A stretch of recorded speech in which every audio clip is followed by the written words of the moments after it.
Welcome friends. இன்றைக்கி நம்ம diabetic ரெசிபியில் சரியான முறையில் கம்பு தோசை எப்படி ரெடி பண்ணலான்னு பார்க்கலாம். என்னோடய ரெசிபீஸ் உங்களுக்கு யூஸ்ஃபுல்லாக இருக்குதுன்னு நினச்சிங்கன்னா மறக்காமல் சப்ஸ்கிரைப் பண்ணுங்கள். கூடவே பக்கத்தில் இருக்கிற பெல் ஐக்கானையும் ப்ரெஸ் பண்ணுங்கள். வாங்க வீடியோக்குள்ளே போகலாம். இன்றைக்கி நான் 3 டம்ளர் அளவுக்கு கம்பு எடுத்திருக்கேன். 3 டம்ளர் கம்புக்கு 1 டம்ளர் அளவுக்கு கருப்பு உளுந்து எடுத்திருக்கேன்.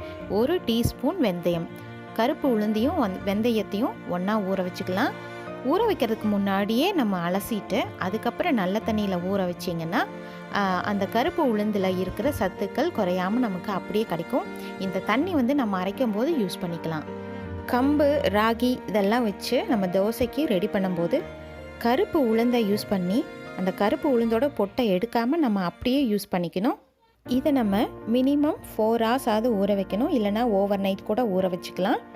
இப்போ இதை மிக்ஸி ஜாரில் போட்டு அரைச்சி எடுத்துக்கலாம். நம்ம கொஞ்சமாக அரைக்கிறதுனால மிக்சியிலேயே அரைச்சி எடுத்துக்கலாம். இப்போ உளுந்தையும் வெந்தயத்தையும் சேர்த்து ஒன்றா அரைச்சிக்கிறேன். அந்த தண்ணியை வேஸ்ட் பண்ணாமல் நம்ம அப்படியே சேர்த்து அரைச்சிக்கிட்டோம். தண்ணி எக்ஸஸாக இருந்ததுன்னா அந்த கம்புக்கு யூஸ் பண்ணிக்கலாம். இப்போ கம்பையும் சேர்த்து நான் அரைச்சி வச்சுருக்கேன். கம்பை எப்போவுமே பருப்பருன்னு அரைக்கிறது ரொம்பவே நல்லது. இப்போ தான் நமக்கு தோசை கிறிஸ்பியாக வரும்.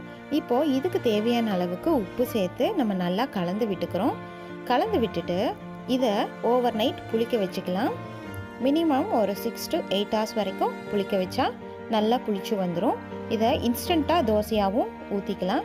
ரொம்பவே நல்லா வரும். இப்போ பாருங்கள், நல்லா புளிச்சு வந்துருச்சு. இதில் இட்லியும் ஊற்றிக்கலாம். தோசை ஊற்றுற மாதிரி இருந்தால் கொஞ்சமாக தண்ணி கலந்து வச்சிடலாம். இப்போ தோசை ஊற்றிடலாம்.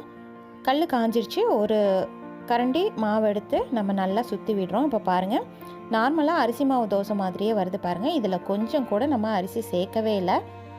எவ்வளோ நல்லா கிறிஸ்பியாக வருது பாருங்கள். கொஞ்சம் பருப்பருன்னு அரைச்சிங்கன்னா மட்டும்தான் இந்த மாதிரி நல்லா கிறிஸ்பியாக வரும். தேவையான அளவு ஆயில் சேர்த்துட்டு மூடி வச்சுக்கிறோம். இது மேலே நம்ம பெரிய வெங்காயத்தை தூவி கூட நம்ம ஆனியன் தோசை மாதிரி நம்ம செஞ்சுக்கலாம். அதுவும் நல்லா டேஸ்டியாக வரும். ஸ்டோர்ஸ்லாம் நமக்கு இன்ஸ்டன்ட் தோசை மிக்ஸ் கிடைக்கும். கம்பு தோசை மிக்ஸு அது இந்த அளவுக்கு கிறிஸ்பியாக வராது. கிறிஸ்பியாக வருது அப்படின்னா கண்டிப்பாக அதில் அரிசி மாவும் சேர்த்துருப்பாங்க. நம்ம இதில் நம்ம அரிசி சேர்க்கவே இல்லை. இருந்தாலும் எவ்வளோ கிறிஸ்பியாக வருது பாருங்கள். டயபெட்டிக் பேஷண்ட்ஸ் இந்த மாதிரியான ஃபைபர் ரிச் ஃபுட்டு நீங்கள் அட்லீஸ்ட் ஒரு நாளைக்கு 2 வேளையாவது எடுத்துகிட்டு வந்தீங்க அப்படின்னா நீங்கள் டேப்லெட்டே சாப்பிட தேவையில்லைங்க. கண்டிப்பாக உங்களோட குளுக்கோஸ் லெவல் குறையிறத நீங்களே கண்கூட பார்க்கலாங்க. இதுக்கு ப்ரூஃபும் இருக்குது. இந்த கம்பு தோசைக்கு எல்லா வகையான சட்னியுமே ரொம்ப சூட்டபுளாக இருக்கும். வெஜிடபிள் குருமா ரொம்பவே சூப்பராக இருக்கும். இதுக்கு இந்த ரெசிபியை நீங்களும் வீட்டில் ட்ரை பண்ணி பார்த்துட்டு கமெண்ட்ஸில் சொல்லுங்கள். என்னோடய வீடியோவை பார்த்ததுக்கு நன்றி.